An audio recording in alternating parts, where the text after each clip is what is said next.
Need to fix this here.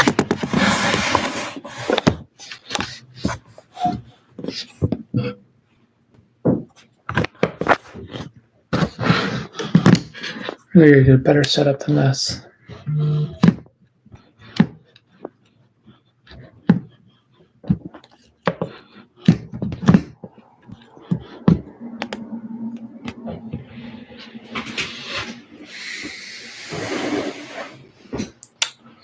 I don't like that one bit.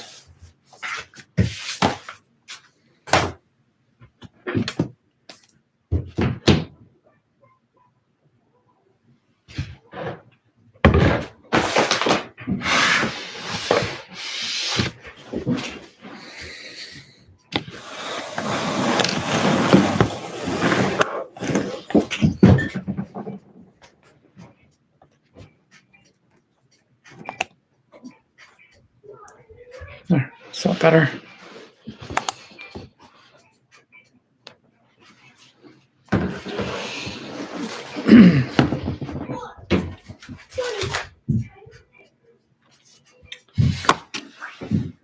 Adjusting this here. This is always the most annoying part of all of this.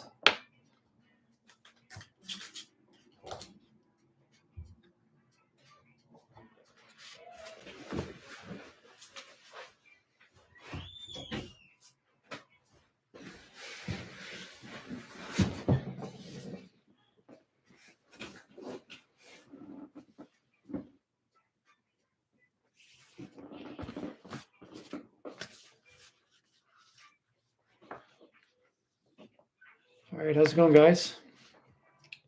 Tonight's topic is going to be very simple. I'm going to go over some of the stuff that I've been working on with Living Local. They're a magazine company in the Tri-Cities, Cambridge, Kitchener, Waterloo, and they were gracious enough to let me put something in their magazine. So out of the three I've written four so far. Three is so far talks about why dogs bark. Second one is counter surfing. Why do dogs counter surf? And then the third one's going to be your how to spring into 5 different ways you can have fun while being outside with your dog. The last one, I can't remember what I wrote for the last one. To be honest, I've wrote a few articles now, and so I can't remember. I think it was, oh, that's what it was. My fourth one is about preventing for fleas and ticks and getting ready for the cottage. That's a big one because people now are getting ready, opening up their cottages, and sometimes you get fleas and ticks and everything else. Let's see if I can open this up. At 79%. 47. Should probably try to undo this. Whoops. What am I doing? Bear with me, guys. There we go. I hope I didn't mess anything up. All right, so I'm basically going after the first one. This is the first article I wrote. It was fun for me. I didn't know what to talk about, so I wanted to hit the big doozy. I wanted to talk about why dogs bark. A lot of people call me, and one of the big things everyone always says is, my dog is barking for no reason. How do I stop my dog from barking?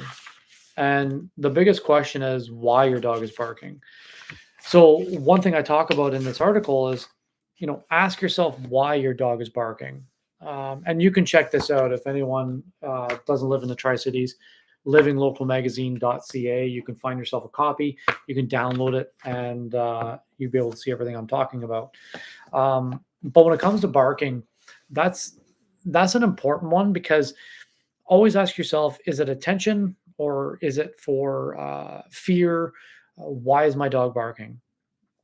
If you can answer that question, and it's not hard to do, and I'll give you advice on that one. Once you understand why the barking is happening, you can definitely stop the barking from happening. One thing I always say is get yourself a like a notepad. And every time your dog is barking, you write down, okay, they were barking at the door, seen a squirrel, seen whatever, mailman.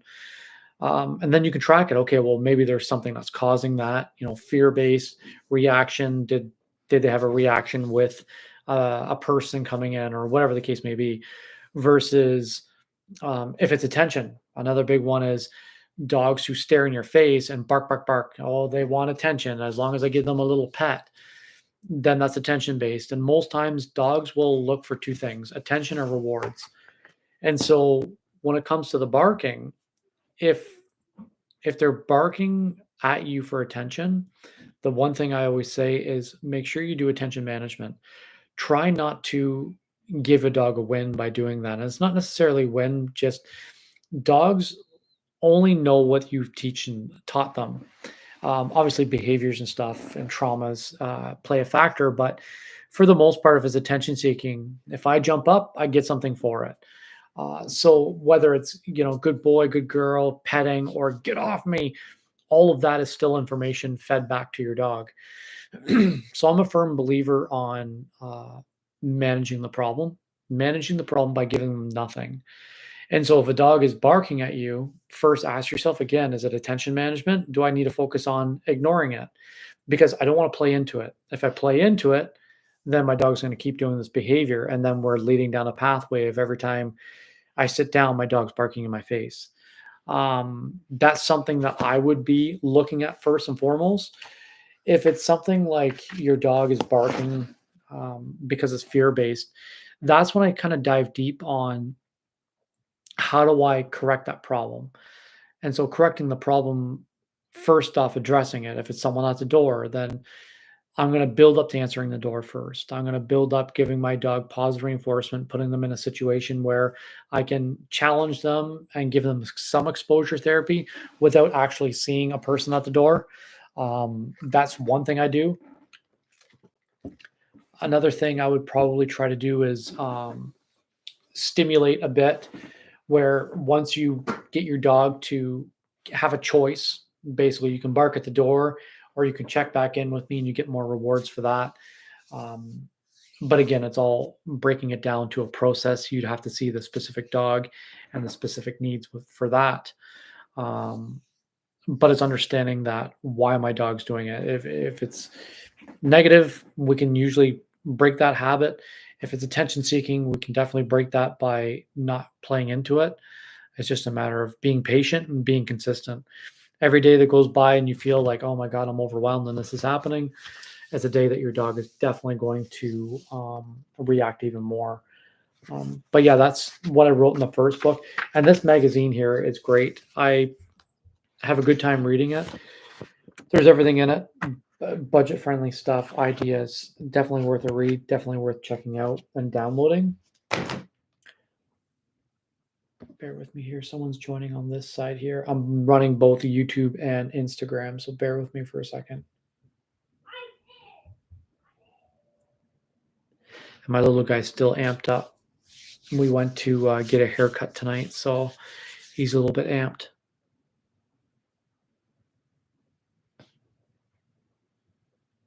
Okay, why is it not letting me join?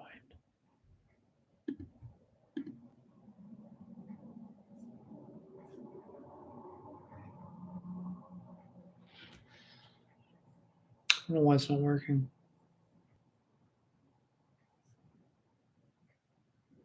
It's showing me on YouTube there's someone following and join, but I just can't figure out who it is to say hello to them. So hello, nevertheless. So yeah, so first article was all about barking. Barking is probably one of the biggest things that I get called for. Again, I'm making everything very vague without going too deep on it, because let's be honest, there's a million different reasons why your dog is barking. This is just general tips on, am I giving the dog attention? Am I not giving attention? What's the case? So, hey, how's it going? I'm just going over my my books or magazines that articles I've written for. It's good to see you made it.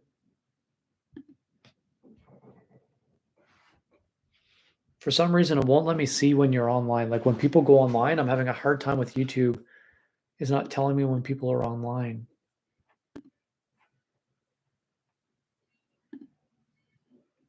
Can you hear me okay though?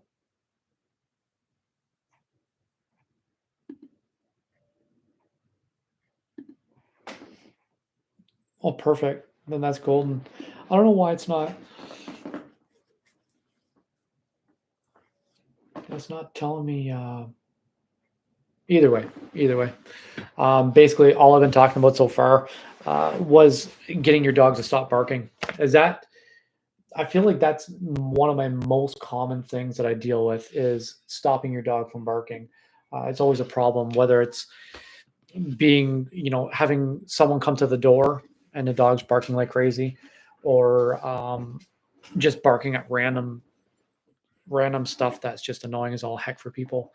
But the one thing I just finished saying is that if your dog's barking, ask yourself, why is it attention seeking, or is it for fear based, or is a reaction because someone's at the door? That's important because if it's attention based, you can simply ignore that. And because with dogs, when you're doing positive reinforcement, every reaction you do is giving information.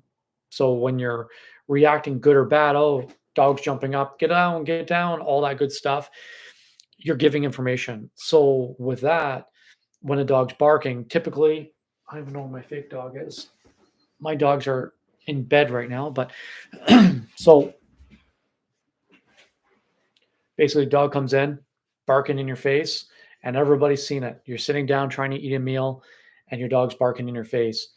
And the worst thing people do is they shut up, go lay down, good, bad, they give something. And so we want to avoid that. Don't even give them anything. And the most annoying part is sitting through it. Because the first day, I just seen a client yesterday, and the first thing that happened was a dog starts barking on my face, and I'm just sitting here.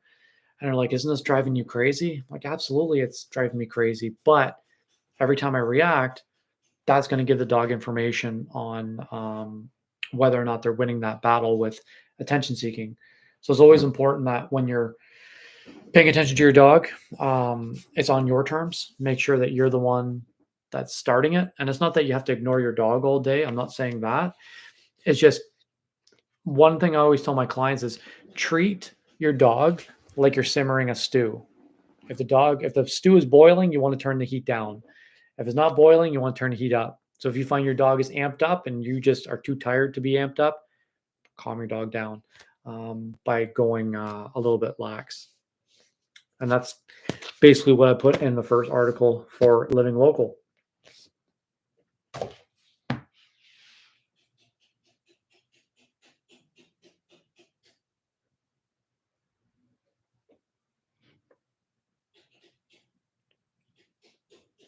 Yeah. So, and sorry, I'm looking this way because I I smashed my bloody MacBook. I opened it up and I've never had MacBooks before. And for some reason, the guy at Apple Store said, "Oh, it's so strong to have MacBook, the glass screen." I've broken two screens just by opening them. So I have everything on my monitor. And yeah, if he's only barking at the door, that's typically I used to really be about saying, "No, stop your dog from barking at the door. Your dog can't bark." But at that stage of my game, I found that I was trying to create a dog that really is as entertaining as this dog here. It's a lot of people want their dogs barking at the door. I'm not sure where you live, but where I am, some of my clients are, downtown Toronto, and they want their dogs barking at the door because they're worried about, burglars and everything else. So, what I teach my dogs now is I'll get them to go to the door, check it out, and okay, it's just Jack here. Then I'll give them, okay, go to the bed, sit there, and stay there. Let my guests come in, and then we can call them over and have all their theatrics.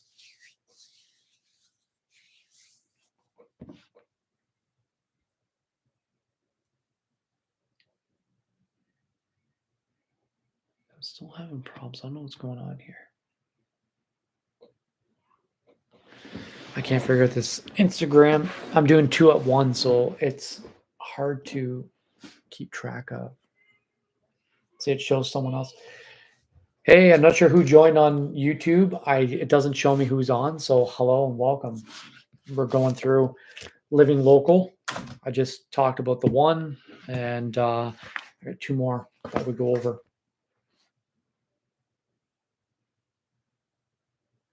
Sarah, is there any behaviors? I can't remember if we even talked about any behavior. I've been trying to follow some of the stuff, but I just can't remember if there was anything that had popped up that you had talked about.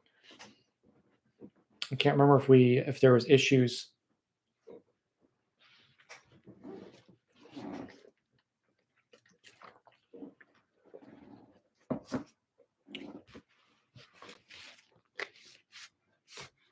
Barking at the door is really not a bad one, but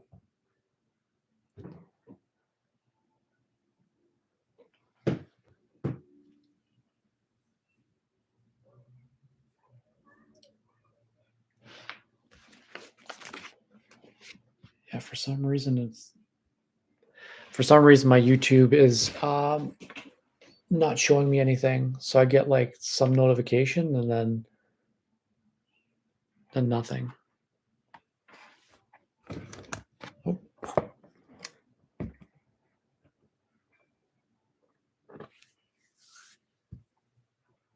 So I don't know who joined, but welcome anyway. The second one that I really focused on for living local, I believe that one was the counter surfing. This is probably one of the top things that I have that people struggle with is counter surfing.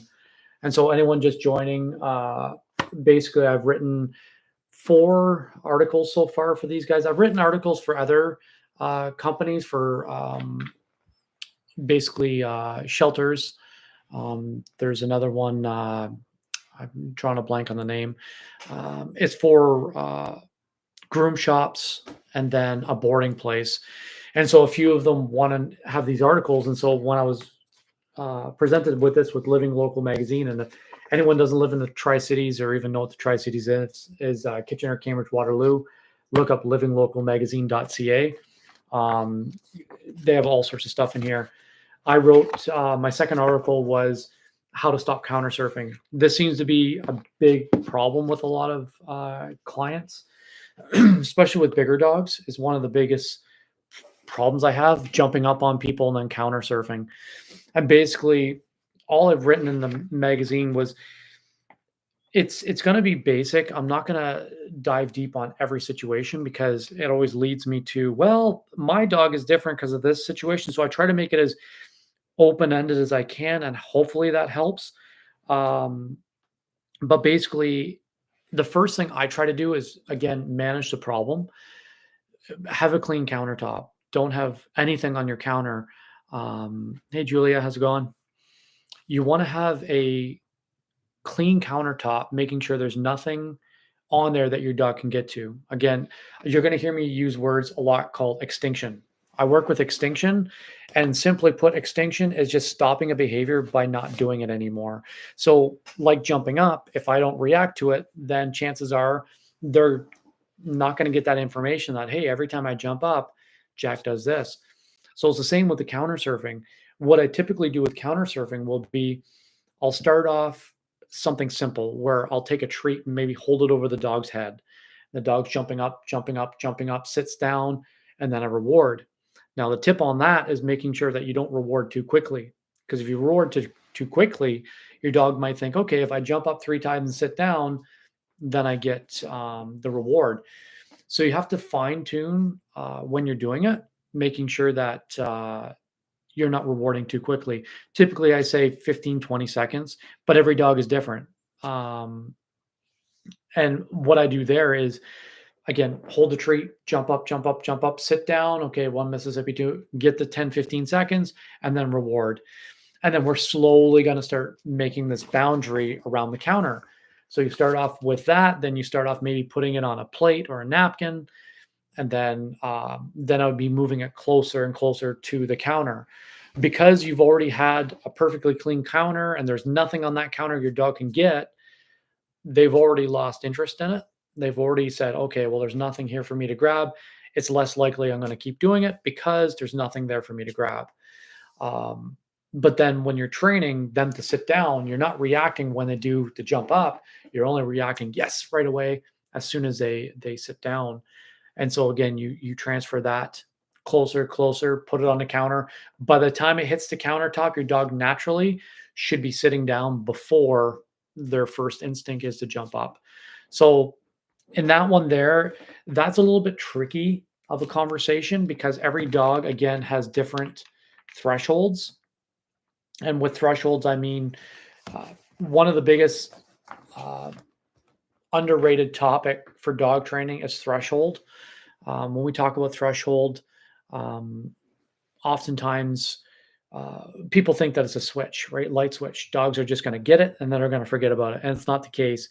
The psychology is so much similar to people, really, because the psychology behind imagine yourself having anxiety, you get cut off, or someone does something, you get spooked.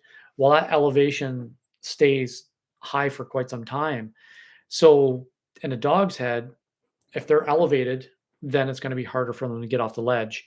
So always keep in mind that certain dogs are going to take longer, especially if their diet's kind of poor, if they're eating a lot of carbohydrates, especially if they seek a lot of attention. And every time they turn around, you're like, oh my God. That all plays into training them. So staying calm is the number one thing you should always do. And that's why I talked about the barking in the first one, because the barking is most times in my career, most times I see barking, it's always attention seeking. It's, or barking at the door, like Sarah said. But most times it's attention, especially for the smaller dogs, bark for everything. So for counter surfing, when you're training, be patient, be consistent.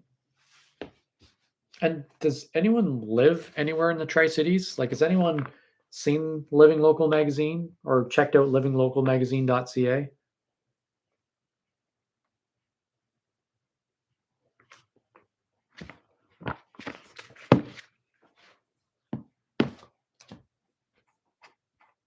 A second here. I have to turn this way if anyone's wondering what the heck I'm doing here. Oh, I think I shut something down.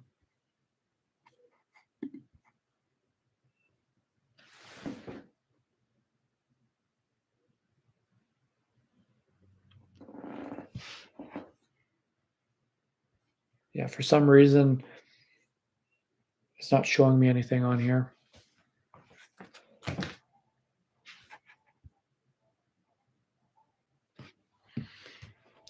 So yeah, I can't see any like it shows that someone's writing, but then it doesn't like something's stuttering on my side. So we'll move on to the third one because the third one is probably the most important one to me. It's getting ready for spring. Spring's around the corner, and one of the big issues for leash reactivity is your dog's just not used to it. The threshold again, thresholds up. Your dog is reacting, sees smell or smells, sees dogs that they haven't seen all winter time, and that's causing them to be a little bit anxious. When they get anxious, chances are we're going to get anxious. And most times, what happens is we start predicting the future. So every time your dog is reacting, what ends up happening is you go for that walk. I don't even know if I have a leash here. I don't have a leash on me. You go for that walk. The number one thing people start doing is when they start seeing a dog or something to start preparing for battle. So you start coiling up that leash, start getting ready for it. And then that tells your dog, hey, like you need to be on alert. I'm on alert. You should be on alert. And so with that, what we want to do is a couple things, and I'll go through all of them. Hitting the hiking trails, that's a great one because typically this time of year it's still kind of muddy, so there's going to be not as many people going to the hiking trails. It's going to be a lot less busy, so you can get more. Your dog can start smelling different smells, hearing sounds, foraging a bit. All that fun stuff will really help because then again you're outside creating a bond. Now, key tip on this is I won't keep saying I used to, but Um, One of the big things that I try to do with my clients is make sure that when we're going outside, we're following the three recipes, right? Like dogs will go outside, they either want to forage, look for a mate, or look for defenses. Foraging, you're sniffing, marking your territory, peeing on things, picking up stuff from the ground. Looking for a mate, well, we're not going to find them a date for the night. But the third one, looking for defenses, which most times when I get called for reactivity, that's what it is, looking for defenses, and your dog's freaking out. So when it comes time for playing a game like going to a park or hitting a trail, this is a perfect time to stimulate your dog, because now when you go to that trail, you can get obedience, you can get your dog to sit and stay, and then you can use that as a reward. So you know that your dog's going to want to pull over here and smell. So instead of saying, no, no, no, walk beside me, stay beside me, getting mad and overwhelmed, instead, I'm going to have the dog walk beside me, get them to sit, and then say, okay, release them and go play with them over there. And now two things happen. Number one is you're creating a better bond with your dog. You're helping them forage. You're stimulating their brain, but you're getting that bond with them. So stimulation's number one, and then the bond's number two, because now they look at you and say, well, oh, mom or dad or whoever, um, they're engaging with me. They want to do this. So it's always important to stimulate the foraging aspect. As far as defenses, again, there's going to be less people, I would hope, at this time of year. Um, so you're building up that trust, getting yourself more confident on the leash. When in doubt, when your dog is reacting, what I try to tell people is try to be 3 steps ahead. Try, and sorry, my little guy's really amped up. We had McDonald's tonight, so he's all amped up. Um, but if you can try to avoid the conflict, be 3 steps ahead. So don't be tense, but think, okay, what do I do in this situation? And that's going to prevent a lot of uh, quick herky jerky reactions. So when you're on a hike, usually the trail's somewhat flat or somewhat straight. You can see, okay, I see a dog coming from 50 feet away. I'm going to start, getting off to the side or doing whatever I have to do to make sure everyone's safe. And that's what I would do for hiking trails. Really great to start. Reinforce recall skills. This is underutilized for sure, because recall skills are very important. It's important not only in the house, but it's important when it comes time for outside, because let's picture your dog is barking at a squirrel and not coming out. It's important to me to be able to have recall whenever I ask. So, what I would do for reinforcing recall skills, it starts off in your house. I would start off every time your dog comes in, I'd be marking it and rewarding. Getting your dog to be like, oh, wait a second, I get rewarded for this. This is amazing. That's going to really help you build up that, you know, to go back without geeking out too much. A lot of great psychologists that are dog trainers started off as marine biologists. And the theory that they use constantly is that um, with a dolphin, you can't tell a dolphin to jump out of the water. They don't speak dolphin, they don't speak English. So what they do is they'll lure with a treat, with a fish, and then sorry, I got a haircut and my face done, shaved, so I'm all itchy. Um, so what they'll do is they'll take a fish and they'll lure so the dolphin will jump out of the water. The theory behind positive reinforcement goes the same way, is that at no point does the dolphin think, okay, I'm not getting a fish. So if you're trying to get that dolphin to jump higher, they start withholding that fish. So your dolphin doesn't think, well, heck with you, pal, I'm not jumping. They think, well, did they not see it? Let me jump again.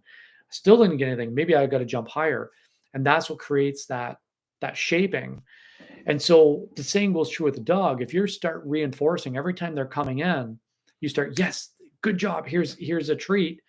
That's going to start building up that, oh, okay, but this is my choice here.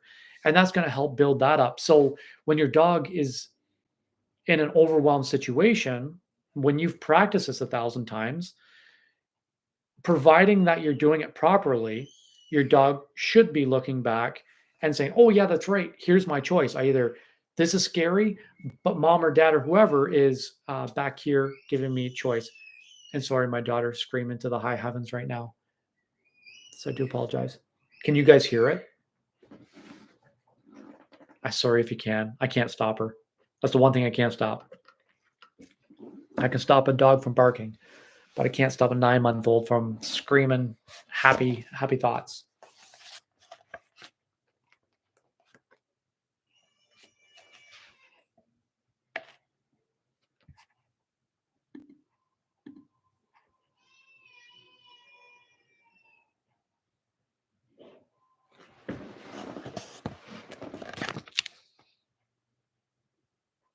Okay, she's done. So yeah, reinforcing skills. The recall is probably one of the highlights that I like to focus on because at any situation, I want to make sure that my dog's listening to me. Which, depending on the dog, I also put engage in scent games. Um, the downfall to scent games is if your dog isn't very scent motivated. So puppies, a little bit harder to do scent games with puppies, but you can do it. Scent games are really fun. You don't necessarily have to have a scent bag and go deep on it. If your dog is, say, a coon hound, then yeah, maybe we want to do that. Sorry, she's going crazy. She's my my wife left the room for 2 seconds to get something for my son, and she's like out of line sight, so she's freaking out. Um, so when it comes to scent games, we just want to make sure that at any given time, we're having fun. We're doing the foraging aspect of it. And so what I typically do is again use if you see a dog marking its territory on a fire hydrant or a tree, that could be a scent game. So we sit there and then we say, okay, go find it or use your keyword that you want to use. But that again would fall under foraging. That's going to make your dog want to do that game with you more often because again, um, when you're doing it, it's all about creating that bond with you and your dog, making sure that at any given point your dog's looking at you like, oh hey, what else are you going to show me? That's the whole point of that one. And scent games is really fun, especially now with the springtime coming and there's like millions of different smells out there. Very important. Gradual social exposure, that's the next one. This is harder for people in condos, but it's definitely one that's a priority for a lot of people. What I tell people is if you live in a condo, start off on your doorstep, go in the hallway, try to get especially if your dog's reactive. Try to start at the front door and work your way out. I always say it's like playing a video game. Make sure that you in any video game when you die, you have the last save point was the last place you're doing okay. And if that's your, front step, then so be it. Go down the hallway. Okay, dog's freaking out too much. Okay, let's scale it back to the front step again. And again, we're using positive reinforcement. We're going to get them to sit down. We're going to give them choice with treats and all that fun stuff. That's going to help you again engage. But with the treats on the social exposure, that one's important because when I use food, I can see if your dog is overwhelmed because a lot of times, if your dog's not accepting a treat, number one, is it valuable enough? Are you using kibble or are you using, I use, you'll see me in every video talk about crumps. I use crumps all the time. Most dogs love these liver treats. To me, that's what I use as a good food. Pickle and Co. Hey guys. I don't know why whoever's on YouTube, I know Sarah's on here, but I'm not sure who the second person is. I can't see your name, so I can't welcome you. But welcome anyway. So when it comes to using treats, the motivation should always be if I know my dog is fearful on a walk and I know that there's going to be a problem there, my first goal is number one, give a value of a choice that's worth it. Like for me, my son loves McDonald's, right? He was really good in the barber's chair today because he got a cheeseburger and he was super happy for it. That's a reward for him that's worth anything. Candy, he loves candy. So it's a treat. It's not an everyday occurrence, but it's something that he looks forward to. That's a valued reward. And so I'm not going to use regular food if I know my dog is scared of a dog or whatever. But if I'm doing social, like just gradual exposure, number one, I'm focusing on not tipping my dog over the edge, crossing the threshold where now my dog's not accepting anything, um, but still getting close enough to the sun without getting burned. So I would use a high value, something that's worth it. And then I'd be focusing on get to the door. If you're in a condo, get to the elevator, get to downstairs, and then get to the front step and people watch. If you're in a house, you're on a busy street, depending where you're at. I would start off on the front step, work your way down the driveway, and so on and so forth, but do it gradually. A lot of people think that, and that's where I'm not going to get into different techniques like prong collars and shock collars. My humble opinion is that a lot of times there's confusion and fear based on it, because the dog's telling you, communicating with you. And so with positive reinforcement, what I'm trying to do is I'm trying to um, therapeutically recover the problem and give more choice instead of reacting. Your dog reacts, I react back. They react, I react again. And you're doing this back and forth where with positive reinforcement, what we're trying to focus on is okay, I see you're freaked out. Here's some treats. You're not accepting the treats. Okay, you're too close. We got to back up. Okay, we're 30 feet away. You're taking the treats. Okay, this is our start. Now we're going to work closer and closer, and so on and so forth. But that's really what I would work on with gradual exposure is try not to tip them over the edge. Try to get success without stimulating too much.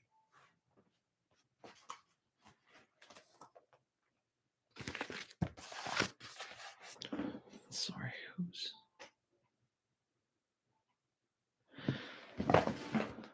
Mr. and Mrs. Pickle and Co. Is the night going well? So far, I've talked about the 2 articles. I have it on YouTube. I think YouTube saves it. So if there's ever something you've missed, it's still on here.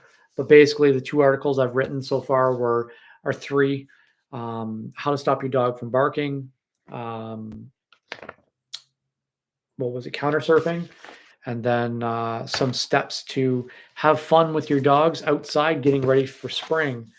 The last one on the list is fetch with a twist.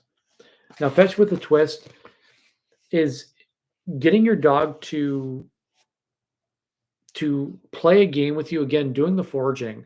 So we know that we can get our dogs to be obedient and listen as long as we have value. And playing fetch with a twist would be starting off small, taking what essentially it is, take a ball, you chuck it, it goes 30 feet away, your dog is sitting patiently, then you say, release them. Okay, go get it. And that's fun for them because you're getting them driven, they're focusing, they're stimulating, they're waiting for it. How I would build up from there, fetch with a twist is going to be simple. Start off, you can get them to sit beside you and then reward. If they're okay outside, get them to sit, reward.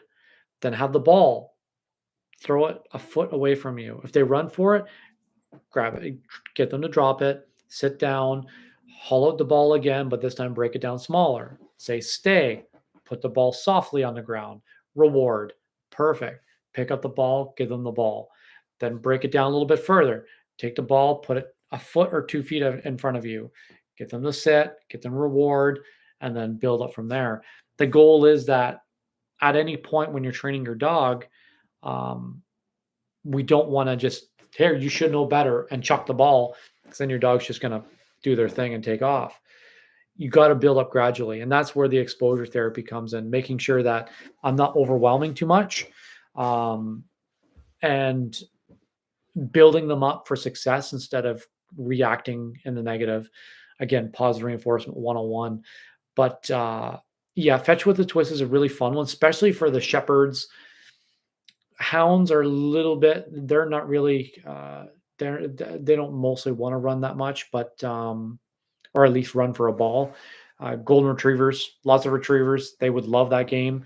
So depending on your dog, of course, it might be a great event for them, a great day outside.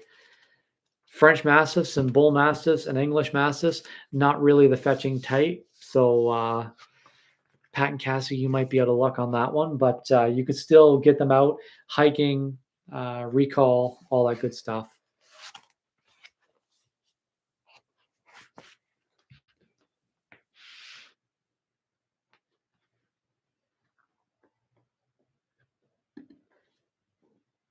For some reason, it keeps saying that I'm. Can you guys hear me? Okay, it keeps saying that. Sorry, I put my um, saying that signal is weak, and it keeps freezing on me.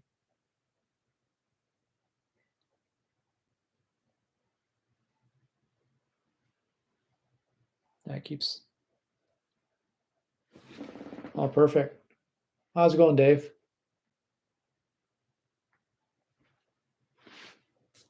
Yeah, you can hear me. Okay. Yeah, so it's pretty much. Yeah, no doubt. Massives do give you that look. So basically, I'll repeat. On YouTube, I'm on Instagram and YouTube, so I'm kind of going back and forth here. Um, Pickle and Co. Had mastiffs. One just passed away not long ago, and they're really searching for a mastiff again. And their comment was, "Mastiffs give you that look like you're going to go get that type deal," and that's very much what they're like. Give you the stink eye and just roll over and go to the couch and take your spot instead.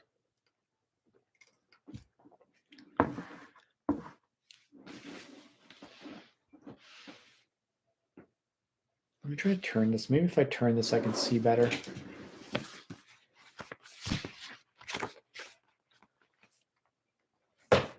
Bear with me for a second. I'm going to try to turn this.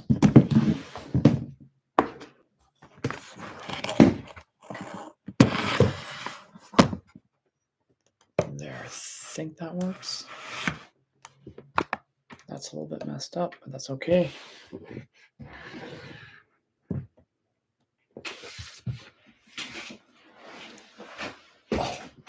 But yeah, so that's pretty much the articles that I've written so far.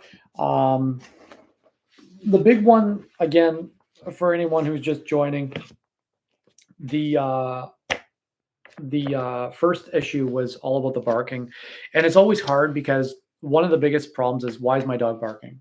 Well, again, there's so many factors to it, and I don't think anyone can really give you that answer without seeing the dog, because a lot of times people will say, well, my dog's fine, my dog is great, great, great, great, great, and then I get there and it's like, well, my dog barks because of this, or well, it's just this excuse or that excuse. And it's not that they intentionally mean to give excuses, but it's little things you don't notice. It's no different. I've had post concussion problems since 2016. So for me, I wake up and go to bed every day with a headache. It's always there. And so when someone says, "Oh, you're sick, you got a cold, do you have a headache?" I'm like, "I don't know. I always have a headache. I'm used to it." And so people learn to have that same feeling of, "Well, my dog just barks at this, that, and the other thing." So I always say, first thing you want to do, write down all the information. Why is my dog barking? Is my dog barking because someone's at the door? Okay, cool. Then I have an answer for it. Is my dog barking because they want attention? Okay, well, if my dog's barking for attention, the best thing I can do for my dog is not give them anything. Oh, Aggie's on. Hey, Aggie. Um, it's all about attention management, because the theory is, or science has proven that the best way to stop a behavior is work with extinction. And extinction is simple. It's you're stopping a behavior but not reacting to it. Um, Barking is one of the most common things because it's the hardest. Because again, your dog's sitting in your face, bark, bark, bark, bark, bark. The number one thing you want to do is react to it, good or bad. Shut up, or okay, I'll just give you a pet and then you'll get on your way. Either way, whichever response you do, it's still a response. And so when you're working on extinction, it's, oh yeah, I hear you barking, but you don't even exist to me. I'm not reacting. I'm not saying anything. because if I give you that information, that gives you that, okay, I'm going to do this again. And so we want to try to avoid that the best we possibly can. No different than at some point, my little guy is going to start crying and whining because he's still not asleep yet. And I know that he's going to say, well, I need a pee. Well, I need this because he's trying to stay awake. And if we feed that beast, he's just going to do it again tomorrow night. So it's just working on extinction. Now, part of extinction is extinction bursts. Yeah, so that's a great one. I did my the second article I wrote was about counter surfing, so stopping the dog from stealing treats. But it's the same with you can do the same with towels. First thing you want to do with towels, um, so Agatha said on YouTube, basically steals the dish towels to get attention. Number one thing I would do first and foremost, remove the towels, put them up higher, put them somewhere where your pup can't get it. That's going to solve a lot of problems, but it's not going to be your end result answer. Um, Figure out number one why they're looking for attention. That's an easy one. If their energy levels is high, most times we have a clock and say, well, 7 p.m. is when typically she or he does their behaviors. So start tracking what it is, and then try to find ways that you can either do trade, you can do leave it, you could do drop it. There's a whole plethora of stuff. Number one thing I would do is I'd pick it up so they can't get to it. Um, I wouldn't do the same as counter surfing. I wouldn't do that. I would probably start doing trades and start doing leave it. So you can teach a dog leave it by taking a treat, simple as heck. You grab a treat, let's just say this year, put it in your hands, let them sniff. Once they stop sniffing, yes, reward, give it to them. Not the same treat, give them a different treat. Do this over and over. So you put your hand out, they smell the treat, they know it's there, you're going to work your way up. Then once they're going to learn to sit down. And as soon as I see my hand out, then you say, leave it. And then again, they sit down. Yes, good, leave it. And you're just affirming the leave it command. And so once I know, put two and two together of, okay, here's a treat. I know it's here. I'm going to lick. I'm going to be nibbling. I'm going to do whatever I can get to that treat. Once I stop, I get rewarded. That's stage one. Stage two, leave it. Sniff, sits down. Perfect. That gets easy. Then we start using the keyword leave it for when they touch anything. And that's the simplest way that I teach leave it for most of my clients, especially puppies, especially dogs who are food motivated. I'll say leave it. And again, how does that relate to the towel? Well, it's just a keyword. You're looking for the word of leave it. And what the theory behind the positive reinforcement is that sniffing and licking and doing all these behaviors doesn't get me anything, but sitting down patiently gets me the candy. And so the towel, we're not going to react to it. In fact, if I think it's a he, if I believe so, I think it's a he. If he is grabbing it, number one thing, don't chase him, because now you've just made that the most important thing in the room. Don't chase. Grab a treat bag, shake it up. He comes around. Yes, good boy. Sit down, give him something, reward him. You could do trade. If he doesn't let it go, okay. It was a 50-50 on that one, I guess. But I thought for some reason I was picturing a different dog. Golden Retriever, though, I believe. And older, I think. I think I'm right on that. So if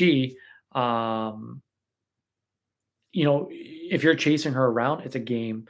I would first take that game away, take the towels, put them up for a little bit, and then I would work on. You can either say trade, or I would say trade, and then that's grabbing the treat. Here you go, trade. Dog drops it. Yes, good trade. Grab it, give them a reward. So then you say trade, and that's more specific for dogs who are. I thought so. At least I remember somewhat anyway. So with trade, this is really good for dogs who are very reactive. She's not reactive as far as I remember, so I wouldn't be worried too much about it. But it's still a fun game you can play where trade, trade, trade back and forth.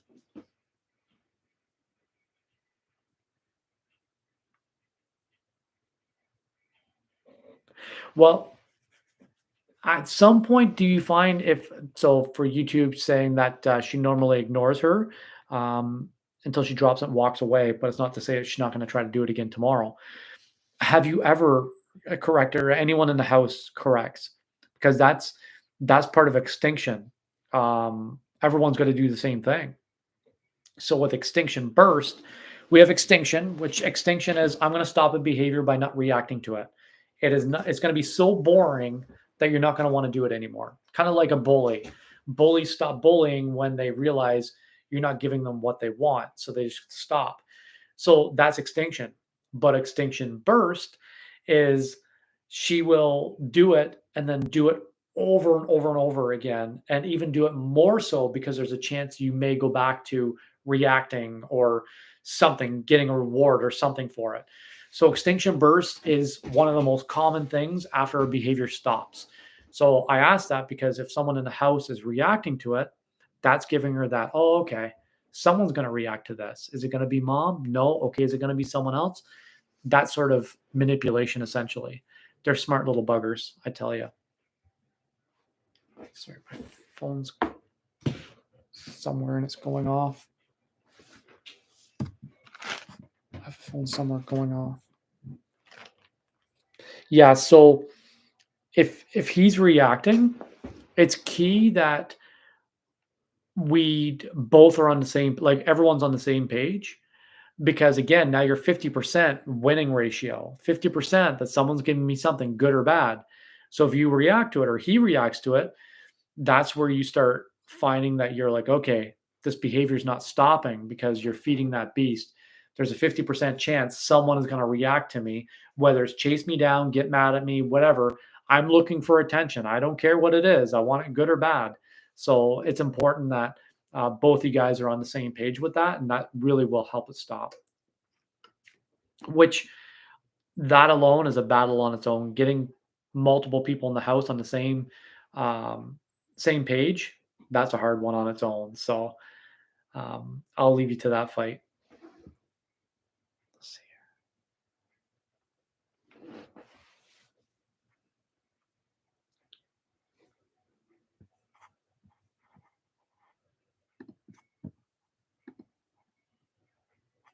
Oh, someone else joined YouTube. Again, sorry, YouTube guys. I can't see who joined, so I can't say welcome, but welcome nevertheless.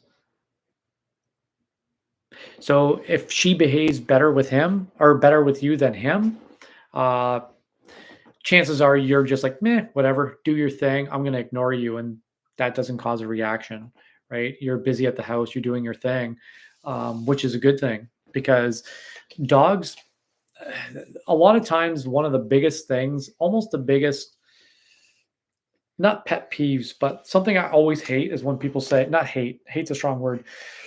Something I dislike is when people say, she did that on purpose. She knows better. She doesn't know better. She's doing learned behaviors that she knows she can either get away with, because that's why most people, if we have a female walking and a male walking, or female qualities, male qualities, feminine, masculine, basically the masculine side will always get better leash reactivity or better leash walking. Feminine will get more cuddly and affection. They'll get the dogs will snuggle up to them, but they get less respect. Now, for you, it seems like you're probably reacting a lot less, which again is what typically uh, men to try to do. They just, nah, I don't got time for that, and that's typically why dogs would behave. But yeah, that's a hard one. That's a hard one. Getting everyone on the same page, especially you working, you're doing your thing. Yeah, hard not to react. But the number one thing, don't react.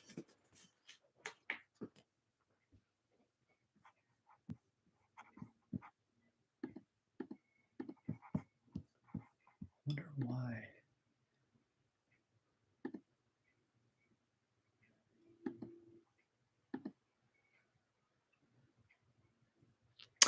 She probably does know you're the boss. She does. She does. She definitely does. Um, but it all depends on how you react, right? If you're soft spoken and don't care, then she's not getting anything out of you. So yeah, it's a boss move for sure. Because it's hard not to react, especially when it's like, oh my god, you grabbed it again, and you're just trying to get your stuff done. I had a dog I was training, and I didn't want to take the case because it wasn't in my area. It's just too far away, and I just couldn't make sense of going to that person's, like, it was northern part of, where was it? North of Kitchener, Waterloo area. So when I'm going down to Hamilton area, it's like complete in the boonies. And it was a German short haired pointer. And my goodness, this dog would steal. And it would get to the point where it would steal when you walked away because it was looking for attention and it knew that it was going to run, it was going to bolt. So we worked hard on getting that stop stealing the towels. And now, unfortunately, I'm dealing with a bulldog, same situation. Bullies are a lot harder to train because they're just so bloody stubborn and so thick that it just takes a lot more patience. But that's something that happens often. Attention seeking is always the first problem that we deal with first. Because if you can't manage your dog when they're acting up, they pretty much run anything.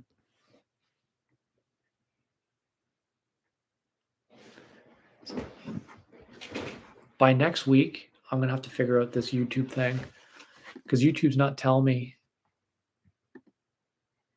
when people sign on.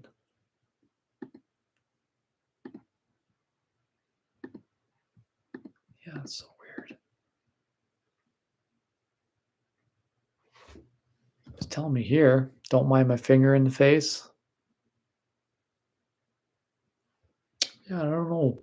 It seems like my YouTube keeps saying that it's freezing up. But you guys hear me on YouTube, right? Like I'm not freezing up at all. Keep saying signal is low. Anyway.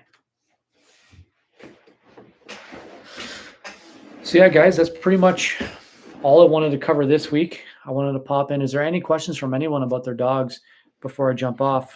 Now's the time. I've babbled on about the magazine. Is there anyone that has any questions about their dogs that they're kind of unsure about?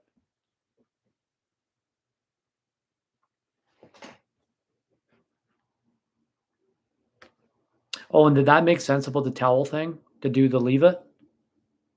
I guess I didn't ask if that made any sense. I'm rambling on. Usually I have people, telling me, hey, I don't know what the hell you're talking about. But all I have is text messages.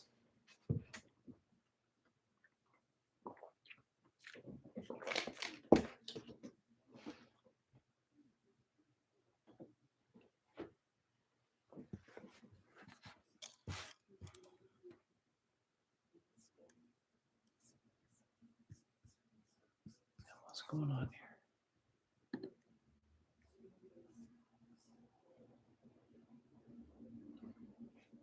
All right, well, great, guys. I am going to jump off for tonight.